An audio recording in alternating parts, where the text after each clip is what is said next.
હબાઈ ગામેથી જુગારનો ગણનાપાત્ર કેસ શોધી કાઢતી Paddhar police border range incharge police મહાનિરીક્ષક શ્રી તથા પશ્ચિમ કચ્છ ભુજ પોલીસ અધિકારી શ્રી મહેન્દ્ર બગડિયા સાહેબ નાઓને પશ્ચિમ કચ્છ જિલ્લામાં પ્રોહિબિશન જુગારની પ્રવૃત્તિ નિશ્ચયનાબૂદ કરવા સૂચન આપેલ જે અન્વયે નાયબ પોલીસ અધિકારી શ્રી આરડી જડેજા સાહેબ ભુજ વિભાગમાં ભુજ નાઓની સૂચના આપેલ જે અન્વયે police sub inspector H M. Gohil Paddhar police station નાઓના માર્ગદર્શન હેઠળ પદ્ધર પોલીસ સ્ટાફના કર્મચારીઓ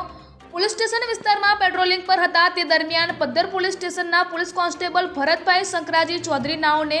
ખાનગી રાયે સચોટ અને ભરોસાલાયક બાતમી હકીકત મળી હતી કે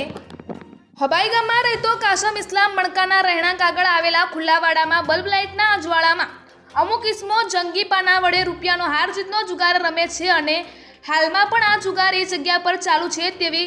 બાતમી હકીકત આધારે બનાવવાળી જગ્યાએ વર્કઆઉટ કરી નીચે મુજબના આરોપીઓને પકડી પાડી પદ્ધર પોલીસ સ્ટેશન લઈ જઈ જુગાર ધારા ક12 મુજબની ધોરણસર કાર્યવાહી કરવામાં આવી છે।